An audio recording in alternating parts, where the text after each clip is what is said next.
도대체 무슨 일입니까? 저격당했습니다. 저격당했습니다.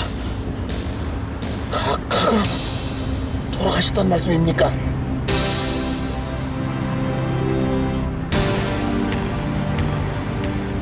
외부 소행입니까? 내부 소행입니까?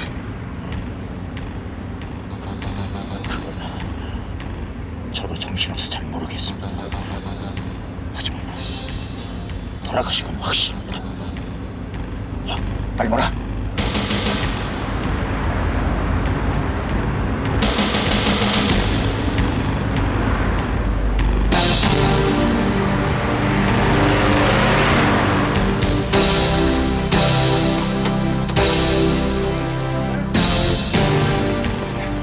야, 이거 조심해! 자!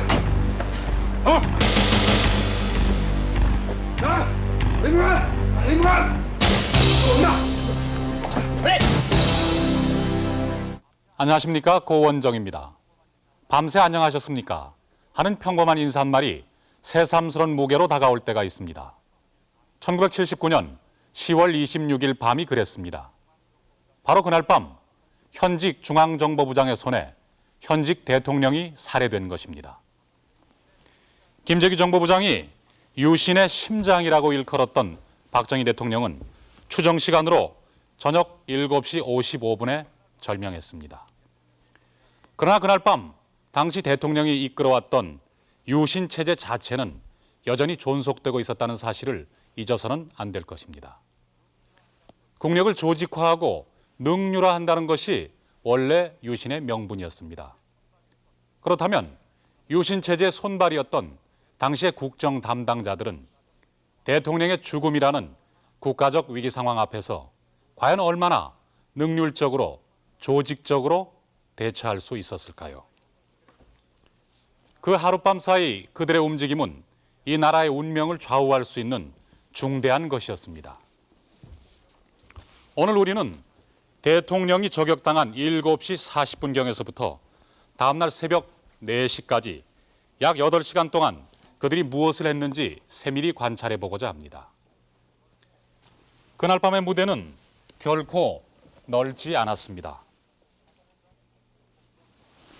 사건 현장인 공정동 중앙정보부혈관을 중심으로 해서 청와대, 국군 서울지구병원, 이 병원의 경비 책임을 맡은 보안사령부, 그리고 육군본부 지하벙커와 국방부, 단지 6개의 점 사이에서 한국 현대사의 물고비는 크게 요동치면서 그 방향을 틀었던 것입니다. 이 무대에 등장하는 인물들은 행정부의 강료들과 군 수뇌들입니다. 그리고 무엇보다도 눈에 보이지는 않지만 막강한 유신 체제의 국가 통치 권력이 박정희 대통령의 손을 떠나는 순간 허공에 떠 있었다는 점을 유념해 주시기 바랍니다.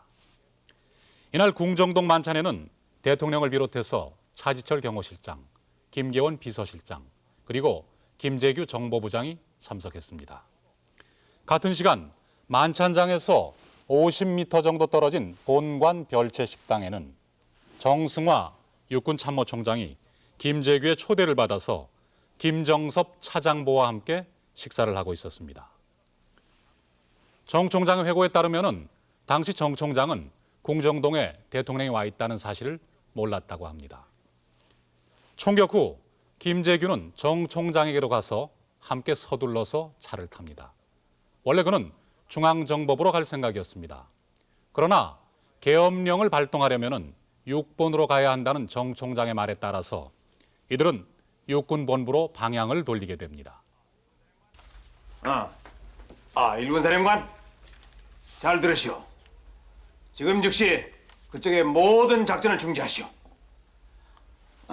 그리고 부대 전원을 복귀시켜서 정기전에 대비하시오. 네? 무슨 일이십니까? 2급 비상사태를 발령합니다. 명령대로만 수행하시오. 총장님, 수도 군단장 나왔습니다. 그래. 차장군이요. 나 참모총장이요. 예하부대에 아무 이상 없어? 총장은 그 순간에 뭘 생각했느냐 하면 이 범인이 혹시 북괴하고 연루된 것이 아닌가, 또 군의 어떤 부대들을 하고 연루된 것이 아닌가, 또 어떤 다른 집단에 의해서 연루된 것이 아닌가. 그러면 이것이 나라가 어떻게 되겠는가, 이런 생각을 먼저 하게 되고, 따라서 본인은 참모총장으로서 우선 육군본부에 빨리 들어가서 대통령 돌아가신 것만 틀림없이 저도 확인했으니까요. 정보부장 얘기를 듣고. 그래서 정군에 대해서 우선 적과 대치할 수 있는 이러한 태세로 이것을 금방 정비를 했습니다.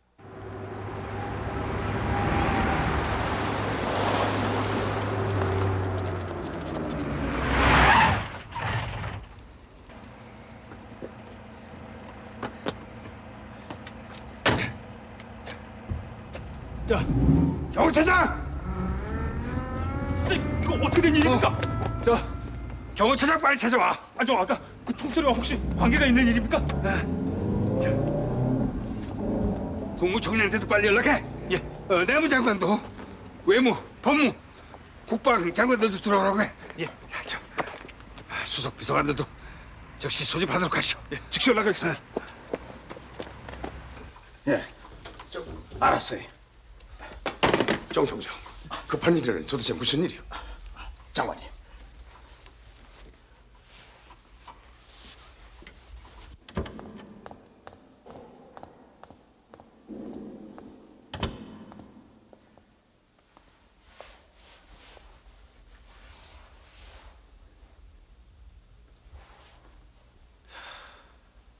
대통령이 저격당해 돌아가셨습니다. 아니, 그 정말이오? 중앙정보부장에게서 들었습니다.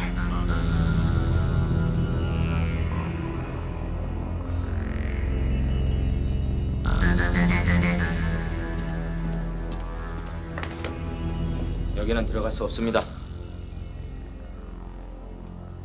내가 이 병원 원장이오.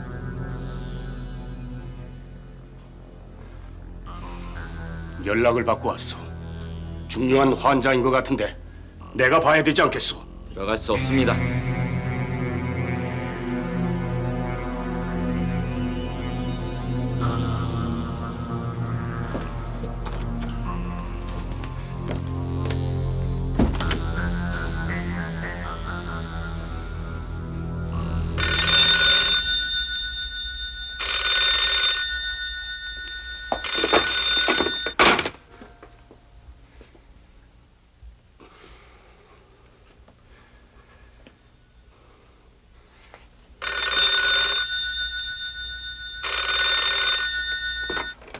비서실장이요.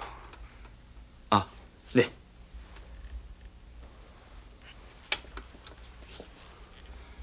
환자는 어찌 됐습니까? 당직 군의관 보고로는 사망했답니다. 실장님, 대체 누굽니까? 어찌된 일입니까? 그분을 대통령 입원실에다 정중히 모시도록 하세요. 아니 지금 무슨 말씀을 하신 겁니까? 대통령 입원실을 쓰시려면 각하의 허락을 받아오세요. 그럼 저 청와대 병실로 옮겨야 될까?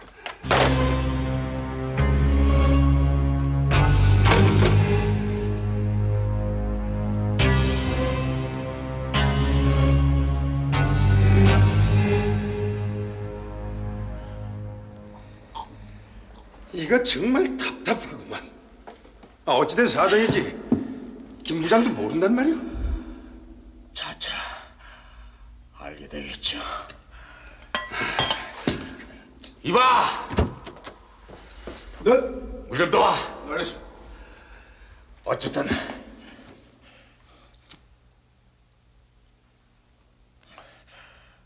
각각께서는 유고입니다. 중요한 것은 절대 보안을 유지하는 겁니다. 전장군 하고요. 중대한 상황입니까?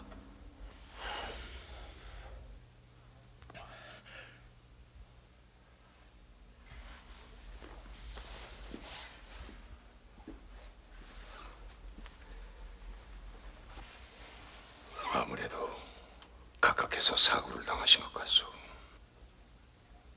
아직 정확한 상황은 모르겠소. 하지만 지금 상황이 상황인 만큼 보안사에서 지금 즉시 적절한 조치를 취하도록 하시오. 네, 알겠습니다.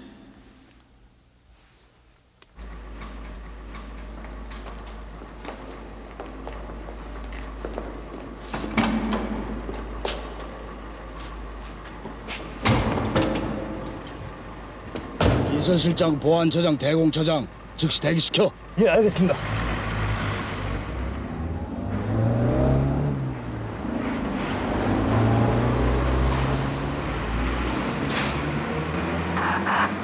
여기는 506 사령부 나와라. 여기는 506.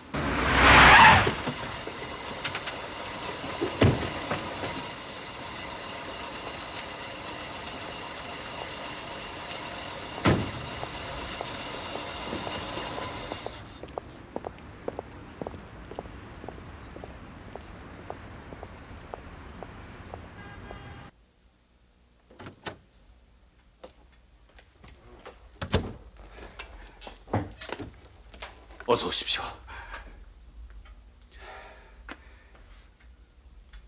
무슨 일이 있어?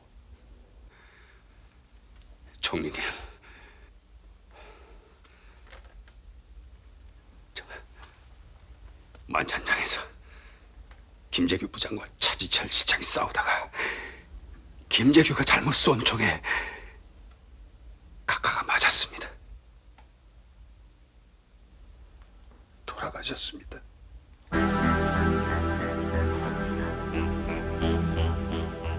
그럴 수가. 최규하 국무총리는 이 순간부터 사실을 확인한 뒤 대통령 권한대행으로서의 직무를 수행해야 합니다.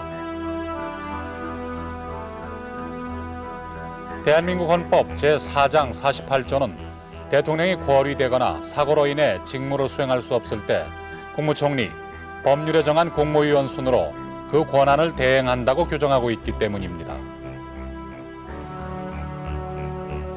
법에 따르면 대통령의 그 자리는 국가의 독립, 영토의 보존과 함께 국가의 계속성을 수호해야만 할 책무를 지는 자리입니다.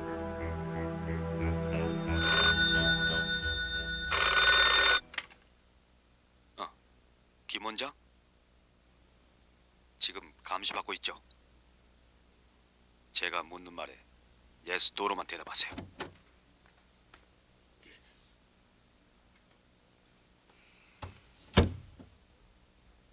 문디드? No. 댓? Yes. 차 실장입니까? No. 코드 원입니까? Yes.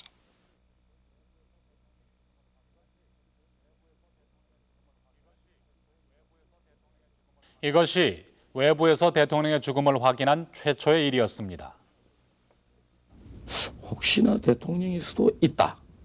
왜냐하면 이쪽 병원 대통령실에 모시라 했다가 그걸 내가 안 된다고 방향에 나갔더니 청와대 의무실로 모시라 한단 말입니다. 그러면 대통령일 수 있는 가능성도 있다는 게 어렴풋이 한번 떠올랐을 거예요. 그래서 안 되겠다. 한 번 더 확인해야 되겠다. 근데 뭐 내가 움직이면 이놈은 계속 따라다니는 거죠.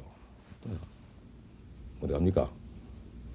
응급실에 다시 가서 이젠 정식으로 이 소위 사망 진단서를 끊을 수 있는 그런 식으로 뭐 입구 몇 센치, 출구 몇 센치 어디로 통하고 이걸 다 해야 되겠다. 죽은으로 어떡할 겁니까? 그래 이제 얼굴부터 다시 보기 시작합니다. 다시 보는데 또 얼굴을 아까 같이 딱 그렇게 딱 반쪽만 딱 열고 닫고 이렇게 보여주는 거예요. 그래서 여기 보이냐? 그 이제 여기 이제 들어간 입구가 하나 있죠. 여기 보이냐? 또 있다. 여기. 그건 이제 우리 당직군이 한테 물은 거지. 또 있다 그래요. 그 이제 여기 가슴에 있다 그래요. 오케이, 가슴 한번 보자. 그러니까 이 사람들은 안심하고 얼굴은 다 덮어버리고 안심하고 이걸 티셔츠 채로 넘겨주는 거죠. 얼굴 안 보면 지가 알턱이겠네 이렇게 봤겠죠. 그리고 이제 그 배에 보면 그 대통령께서 그 우리 의학서로는 티니아 베이지코어라고 그러는데 하얀 반점이 이렇게 있어요. 맨날 그거는 이제 같이 이제 여러 별장에 가면 야 이거 어떻게 치료할 수 없나 하고 맨날 그 같은 그런 게 있죠. 그래서 보니까 차기 대통령이다 하는 생각이 이제 그 순간에 듭니다. 사령관님, 코드 원이 서간 같습니다. 어떻게 알았소? 김교원 비서실장이 누군가를 업고 서울지구 병으로 들어갔다는 보고를 받았습니다. 그래서 그런데 신원을 알 수 없는 자들이 병원 출입을 통제해서 직접 확인이 불가능했습니다. 가까스로 김병수 원장과 통화했습니다. 경호실에서는 당시에 경호계장이 그 당시 정경환 씨인데 정경환 씨를 통해 가지고 형님인 전두환 보안사령관을 경호실로 오시라고 수차 전화가 왔습니다.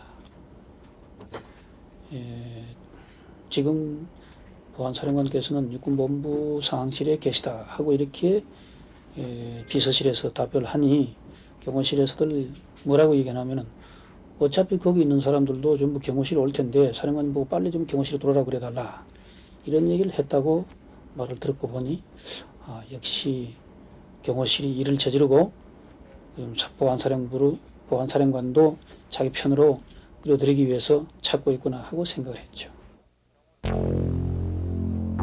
경호실장 차지철은 야심만만한 인물이었습니다. 그는 평소 경호실장의 권한을 넘어서 정치에 관여하거나 군 인사에도 개입하는 등 월권을 해왔고 박정희 이후를 노리는 듯한 강한 권력력을 드러내왔습니다. 때문에 당시 군 내부에서는 정승화 참모총장, 노재현 국방장관을 비롯해서 거의 모두가 차 실장의 백색 쿠데타가 아닌가 의심하고 있었습니다.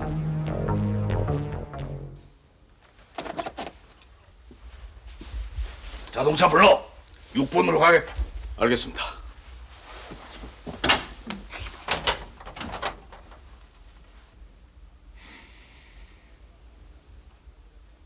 최규하 총리는 강요들에게 아무 말도 하지 않았습니다.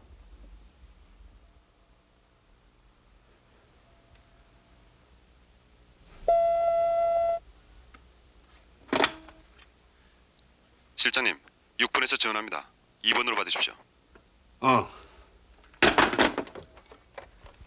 나 김계원이요. 실장님, 국방장관님께서 빨리 6번으로 오시랍니다.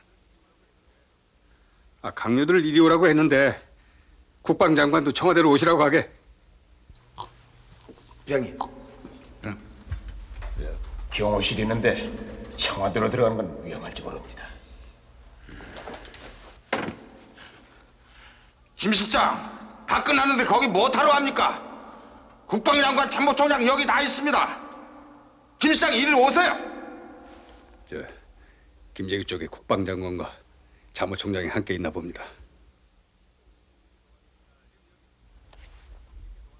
지금 여기 총리께서 와 계십니다. 김 부장이 이리로 오시죠. 그러지 말고 김 실장이 국무총리 모시고 강요들하고 6번으로 오세요.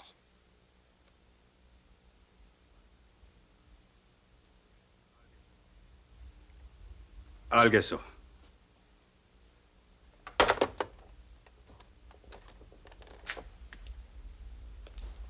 자, 6번 벙커로 가시죠.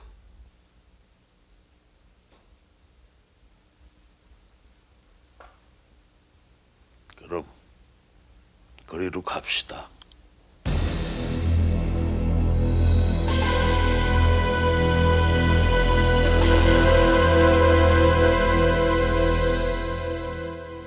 대통령이 절명한 이 시점에서는 헌법이 정한 대통령 승계 순위에 따라서 당연히 국무총리가 국가 권력의 중심이 되어야만 했습니다. 법적으로는 국가 통치권의 공백이란 있을 수 없기 때문입니다.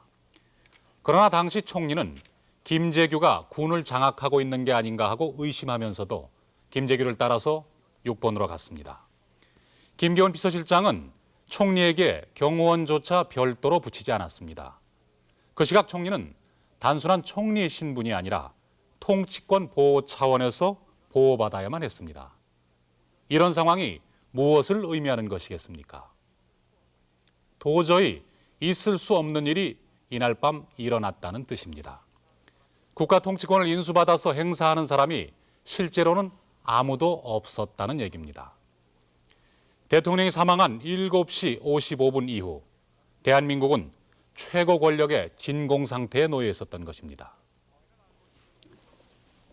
범인을 알고 있음에도 불구하고 이날 9시 30분까지 정부가 취한 후속 조치는 더 이상 아무것도 없었습니다. 반면 군에서는 범인이 누군지도 모르는 상황이었습니다만 그 조치는 대조적이었습니다. 전군에 비상경계령을 내리고 쿠데타 여부를 알기 위해서 수도권 부대를 점검하는 등 할 수 있는 모든 비상조치를 다했습니다. 범인의 도주를 막기 위해서 공안과 항만의 봉쇄 조치까지 마쳤던 것입니다. 그렇다면 9시 30분 이후 정부는 어떤 조치를 취했을까요?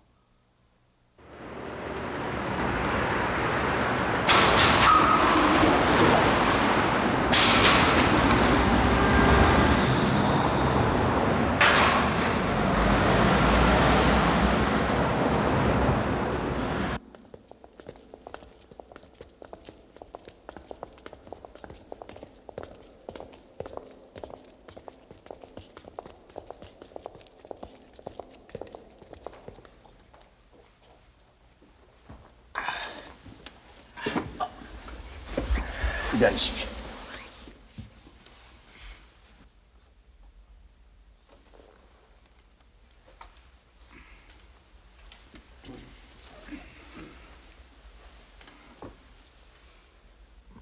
빨리 국무회의를 열어서 비상계엄을 선포해야 합니다. 그리고 적어도 48시간 동안은 유구 사실을 비밀로 붙여야 합니다.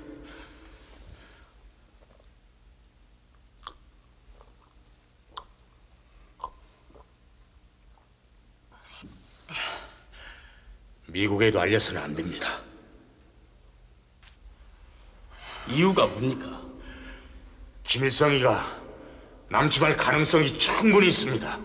북해의 남침을 대비하려면 더욱이 빨리 미국에 알려야죠. 그래야 미국도 출동 준비를 할 것이 아닙니까? 48시간이나 보안 유지는 될 리가 없습니다. 난 법무부 장관하고 생각이 달라요. 나는 군사 전략가는 아니지만은 벌써 그러한 문제가 언급이 된 순간에 나는 이거는 빨리 미국에 알려가지고 극동 지역에 있어서의 미국이 한국의 어떤 사고가 발발했을 때의 그 출동 전부 다 그게 있어요 다. 이거는 오히려 빨리 알려야지 그걸 비밀에 붙인다 하는 것은 그거는 잘못된 생각이다. 그랬더니 김재규가 뭐 여기에 이래 하니까 나를 쏘는 줄 알았어요. 쏘려고 이제 권총을 빼는 줄 이렇게 알았어요.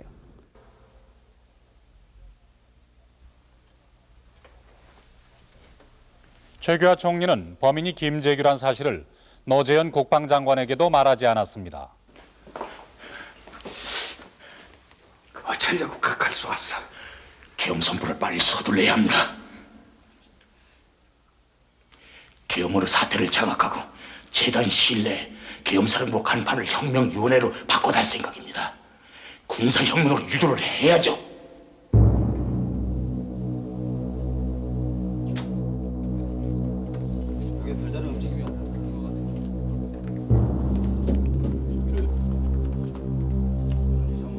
(6번으로) 달려온 전두환 보안사령관은 6번 보안부대의 임시지휘본부를 차렸습니다.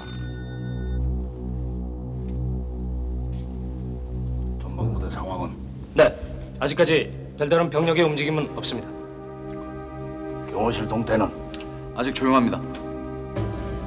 오늘 밤 어떠한 사태가 발생할지 모르니 참모들은 여기서 대기하도록. 네.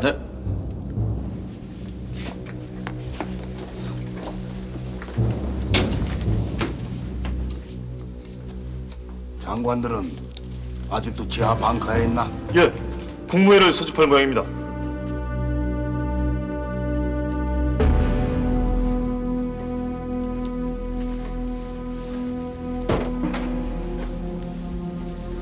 국방부 회의실에서 11시에 국무회의를 열기로 하고 김재규와 강료들은 일단 국방장관실로 자리를 옮겼습니다.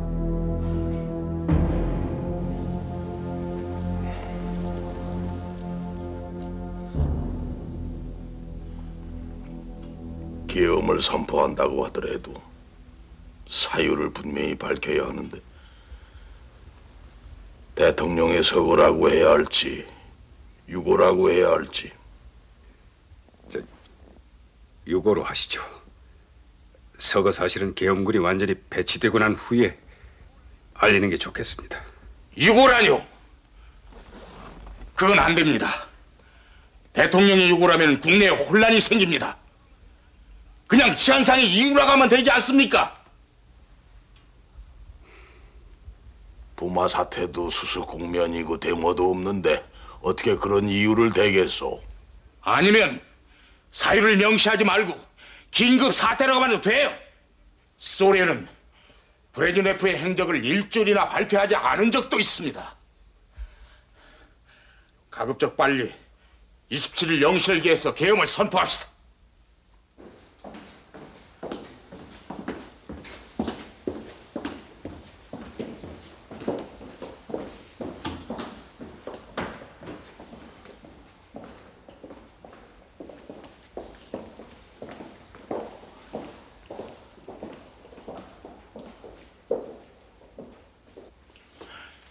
김 차장, 국내 보도를 철저히 막아.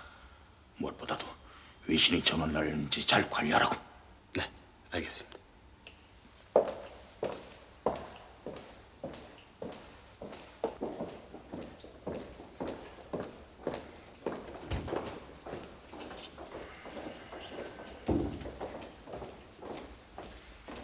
국무회장은 이쪽입니다. 대통령이 의장이 되고 행정각부의 장관과 처장으로 구성되는 국무회의는 평상시에는 정책심의기구에 지나지 않습니다. 그러나 국가 비상사태 시 이것은 국정의 최고 의결기구가 됩니다. 당시 국무위원은 국무총리 최규하, 부총리 신현학, 내무부 장관 구자춘, 교통 황인성, 재무 김원기, 국방 노재현, 문교 박찬현, 문화공보 김성진, 총무처 차관 최태권 등 21명이었습니다. 대통령 서거라는 당시의 급박한 상황에서는 한시라도 빨리 회의가 열려 수습 대책이 결의되어야만 했습니다. 평소하고 조금 다름이 없어. 그 위병소라든지 그 상황이 말이지.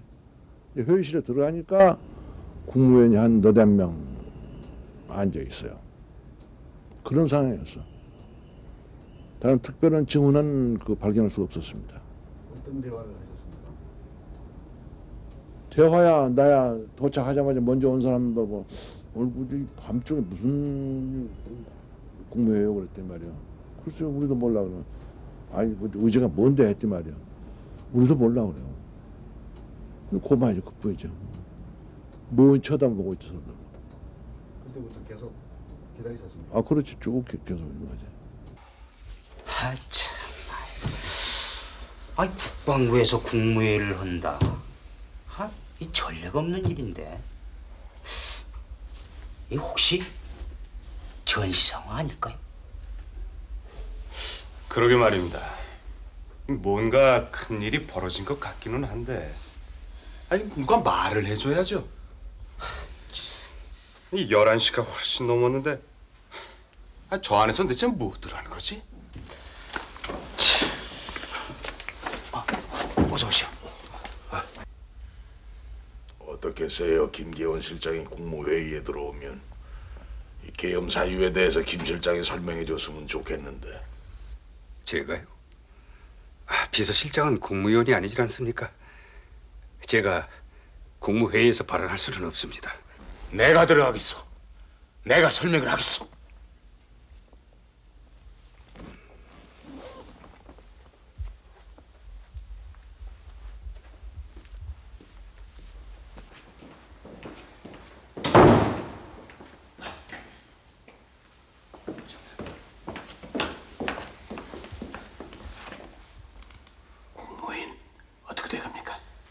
정 청장, 잠깐만 조용한 데서 얘기 좀 하십시다.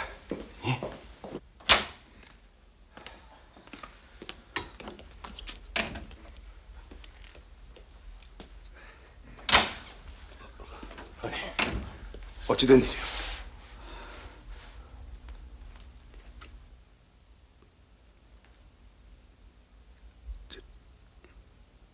범인은 김재규요.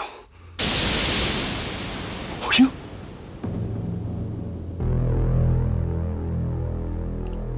김 부장이란 말입니까?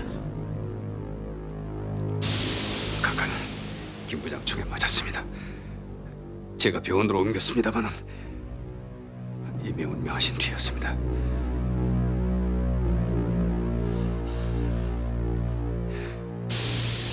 김 부장 아직 총을 갖고 있어요.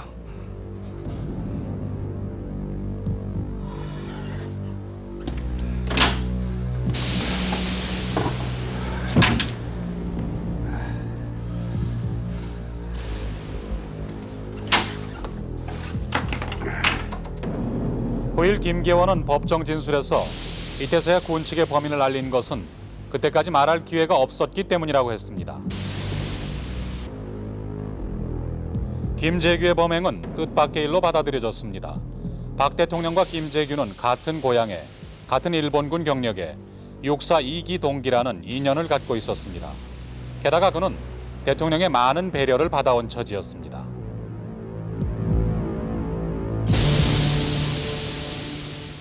체포하고 즉각 결과를 보고해 주시오.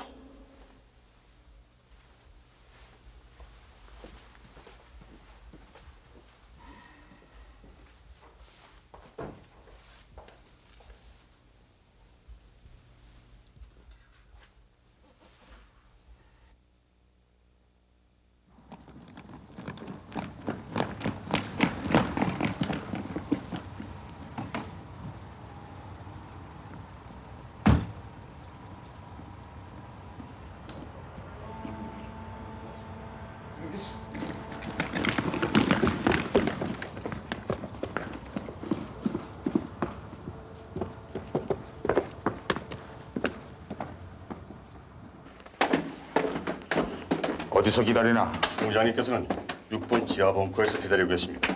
아니 왜 이 길로 가나? 귀빈용 통로입니다. 총리께서도 이리로 다니십니다. 아니 박 대령 어디 갔나? 곧 따라올 겁니다.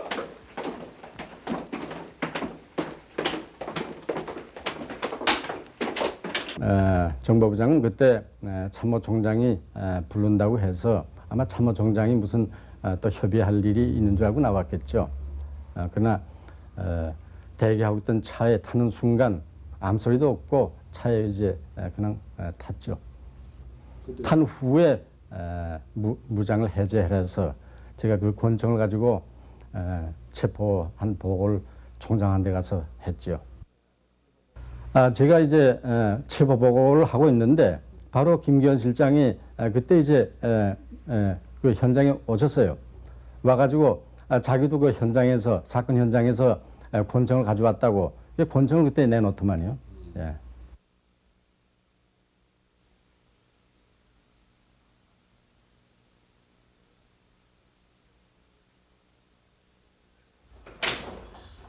대통령의 유고라고 하지만 내용도 모르고 누가 그것을 인정할 수가 있겠습니까? 아무도 본 사람이 없질 않습니까? 근거도 없이 비상계엄을 선포한단 말입니까?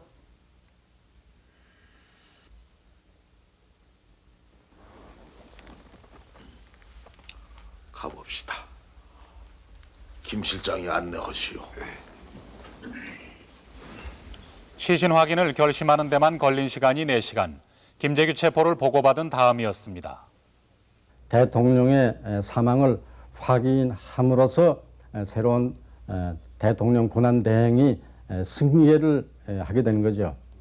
따라서 대통령의 시신을 이제 확인한다는 것은 말하자면은 범인이 누구인가 하는 수사상의 관점뿐만 아니라 대통령의 권한대행을 말하자면 승계하는 법적인 절차를 위해서 시신 확인이 필요한 거죠.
비서관들 이렇게 불러만 놓고 6번의 안양반들은 왜 소식이 없지? 대체 무슨 사고일까? 어쩌면 상당히 많이 다치신 것 아닐까?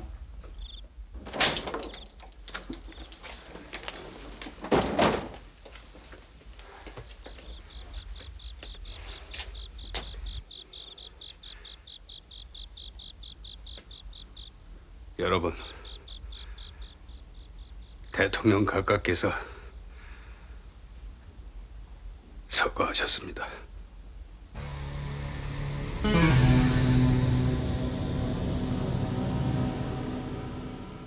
(27일) 새벽 1시를 넘기고 나서야 대통령의 죽음은 비로소 공식적으로 확인되고 알려졌습니다. 대통령 저격 후 무려 5시간이 지난 후였습니다. 유신 시대 국정 담당자들의 위기 관리 능력은 이렇게 조직적이지도 능률적이지도 못했던 것입니다. 후일 신랄한 저널리스트들은 이날 밤 정부의 대응을 가리켜서 지리멸렬이라는 한마디로 혹평한 바 있습니다. 만약 그들이 정당한 원칙과 절차에 따라서 맡은 책임을 다했더라면 시신 확인과 사태 수습은 훨씬 더 빨리 이루어질 수 있었을 것입니다. 그러나 11.6과 같은 돌발적인 통치권의 위기 상황에서는 그렇게 원칙과 절차에 따라서 대응하는 것이 오히려 더 어려울지도 모릅니다. 그것은 엄청난 도덕적, 신체적 용기를 필요로 하는 것이기 때문입니다. 그렇게 정당한 원칙보다는 힘의 향방에 민감할 수밖에 없는 풍토는 바로 유신 정권 스스로가 만들었던 것입니다. 그렇기 때문에 권력의 1인자인 대통령이 유고였을 때 그러한 유신 체제의 허약한 실체는 가장 극명하게 드러날 수밖에 없었던 것입니다. 어쨌든 이날 새벽 2시경 가까스로 국무회의는 열리게 됩니다.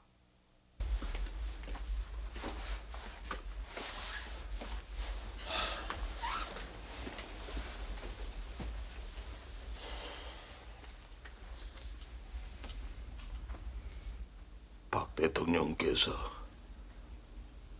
서거하셨습니다. 방금 우리가 가서 확인했어.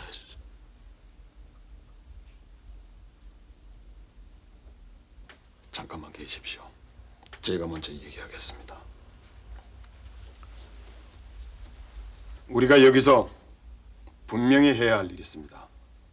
우리 헌법에서 규정한 승계 순위에 따르면 최규하 국무총리께서는 지금부터 대통령 권한대행이 되신 겁니다. 이해 있습니까?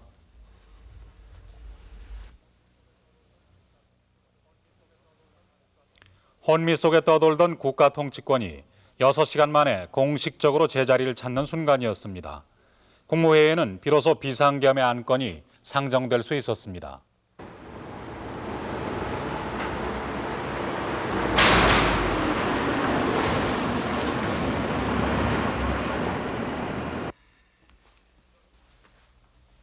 총장이 김재규를 보안사 정동 분실에 무사히 수용을 했습니다.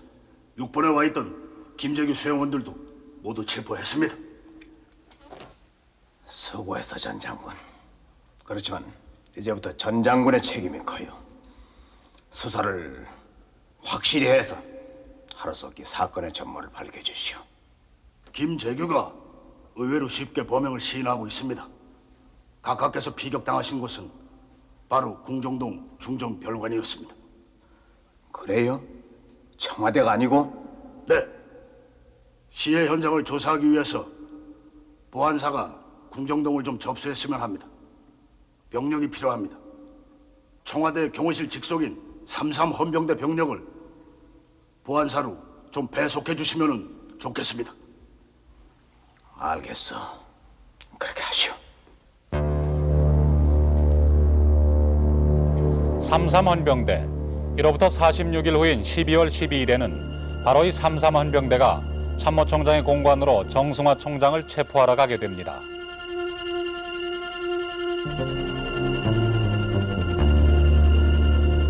보안사령부는 0시 40분 김재규를 체포 호송한 뒤 서울지구병원의 중정 요원들을 체포합니다. 그리고 이들을 앞세워 아직도 핏자국이 낭자한 공정동의 사건 현장을 접수합니다. 연락이 왔는데 상당히 방대한 지역이고 지금 전기가 다 꺼져가지고 깜깜하고 어둡고 병력이 수사관 5명과 그 당시 병력 20명이 갔는데 좀 더 지원해주면 좋겠다 하는 무전 보고가 최초에 왔어요. 그래서 이제 얼마 안 있어가지고 이제 전기불이 들어오고 난 뒤에 보니까 이제 현장에는 대통령님 외에 그 이외에 죽은 사람이 몇 명이다 하는 것이 그 당시에는 좀 더 상황이 났으니까 상세하게 할 필요 없습니다만 보고가 왔습니다. 근데 그 중에 이제 한 사람이 살아있다 하는 것도 이제 그 당시 보고 들어왔죠. 너희들은 뭘 모르고 있어? 대통령은 죽었어. 세상이 달라졌는데 지금 무슨 짓들 하고 있는 거야? 몸 조심하라고.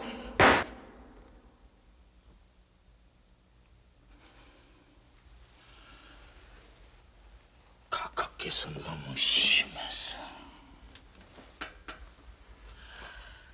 이봐, 이젠 세상이 바뀔 거야.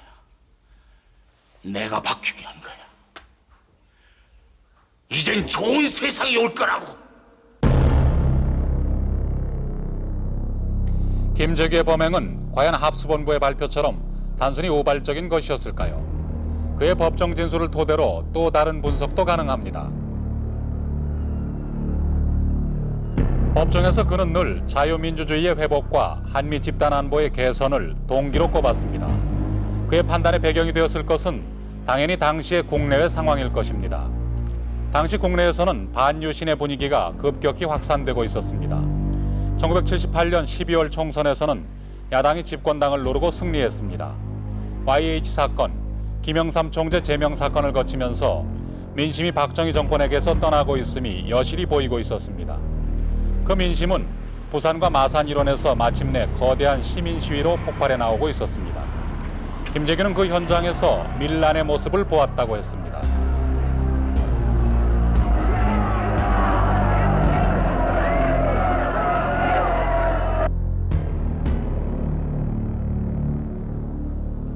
국외에서는 그해 2월 28년간 독재를 해온 이란의 팔레비 정권이 민중봉기에 의해 무너졌습니다.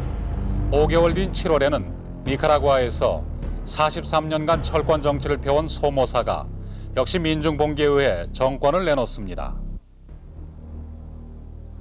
그리고 당시 박 정권과 미국의 관계는 최악의 상태였습니다. 미국의 인권 대통령 카터에게 한국의 유신 체제는 개선해야 할 그 무엇이었습니다. 박 대통령에게 미국은 쓸데없는 간섭과 위협을 해대는 성가신 존재였습니다. 이런 정황들이 정보부장 김재규에게는 국내 민주화 세력과 미국의 지지를 동시에 얻을 기회로 비춰졌는지도 모릅니다. 군은 모든 비상 조치를 취해놓고 있습니다. 수경사와 일부 사단, 특전사는 출동 명령을 받고 지금 부대 이동 중에 있습니다. 전국 비상계엄에 대비해서 계엄 보고문 제1호 초안도 이미 마련했습니다. 검토해 주십시오. 계엄지구에서 제주도는 제외시키는 게 좋겠습니다. 전국 일원 계엄에서 제주도를 빼면 부분 계엄이 되어 계엄사령관은 국방장관, 즉 행정부의 지휘 감독하에 놓이게 되는 것입니다.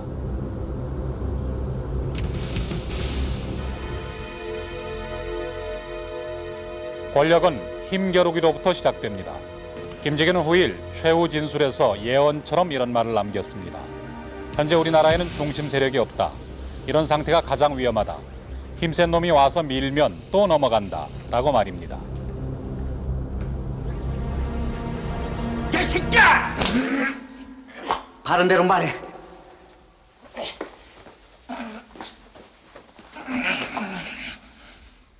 너하고 손을 대고 있는 군부대가 어디야? 어떤 부대를 출동시키려고 했어? 나 혼자 했다.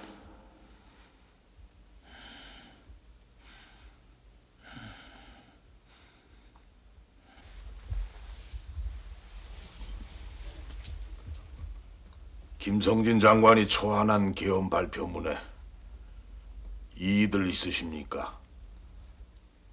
그럼 오늘 새벽 4시를 기해 비상계엄을 선포하기로 하겠습니다. 국무위원들께서는 계엄 선포안에 서명해 주시기 바랍니다.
공약 1.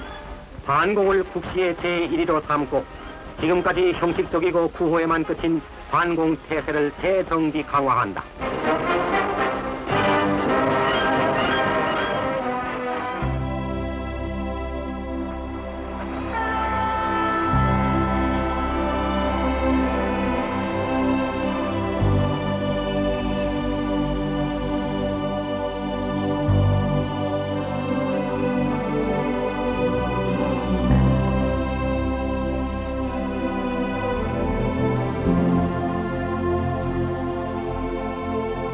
그의 죽음은 어쩌면 7년 전 유신시대의 개막과 함께 이미 시작되었는지도 모릅니다.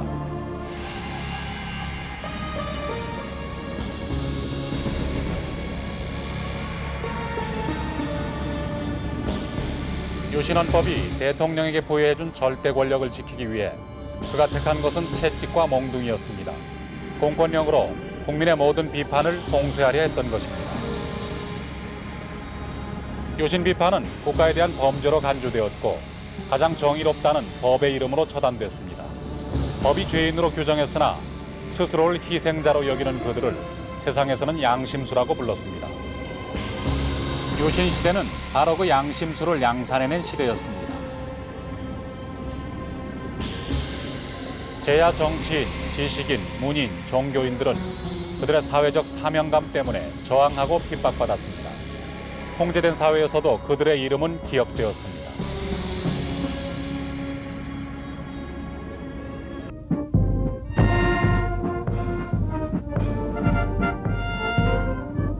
(1979년 10월 26일) 오전 박정희 대통령은 삽교천 방조제 준공식에 참석했습니다. TV에 보도된 그 모습이 박정희 대통령이 남긴 마지막 모습이 되었습니다. 집권 18년, 유신 7년 만이었습니다.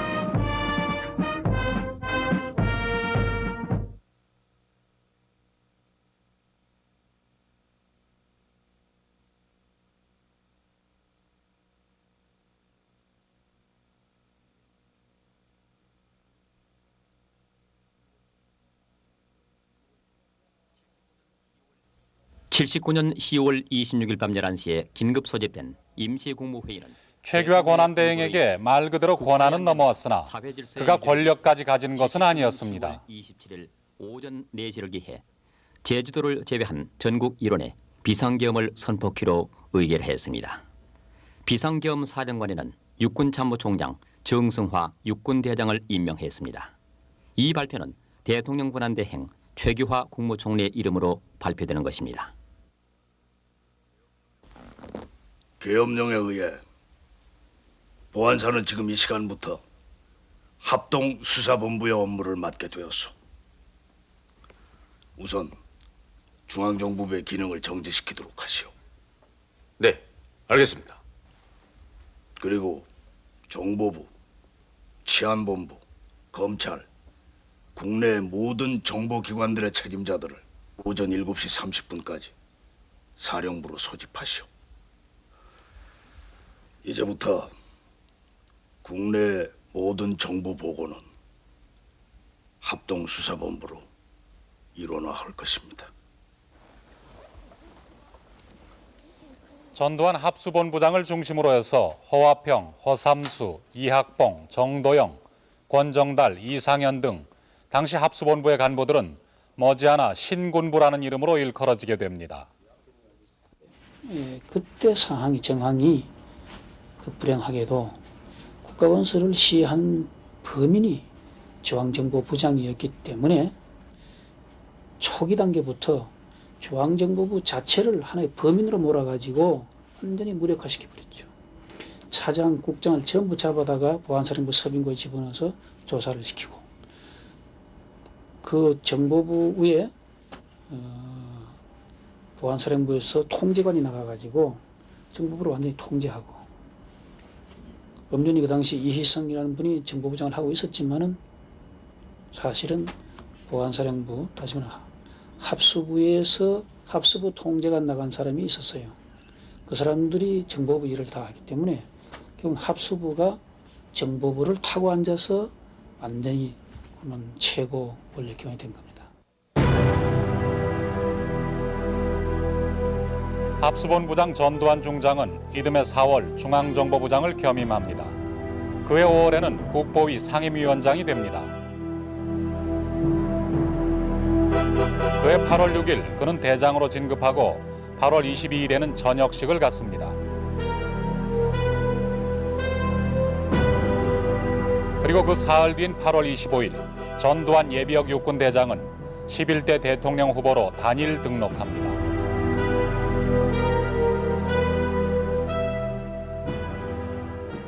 박정희 대통령의 죽음이 유신 시대를 마감시킨 것만은 사실입니다. 그러나 그 죽음이 진정한 새 시대의 시작이 되지는 못했습니다. 국민의 의사가 존중되고 정당한 원칙과 절차가 존중되는 그러한 새 시대 말입니다. 유신 정권 하에서 가장 중요한 것은 당대의 권력 유지였습니다. 그렇기 때문에 유신 체제 하의 국정 담당자들은 그런 새 시대를 준비할 겨를이 없었습니다. 그리고 뒤늦게 그 새 시대를 준비하려고 했을 때는 이미 박 대통령의 빈자리에 새로운 권력이 진입해 들어와 있었습니다. 유신 시대는 박 대통령의 죽음을 불러왔을 뿐만 아니라 새로운 절대 권력의 악순환까지 가져왔습니다. 그리고 우리는 지금까지 살펴본 79년 10월 26일 밤 8시간 동안의 상황을 통해서 이미 그 징후를 충분히 엿볼 수 있었습니다.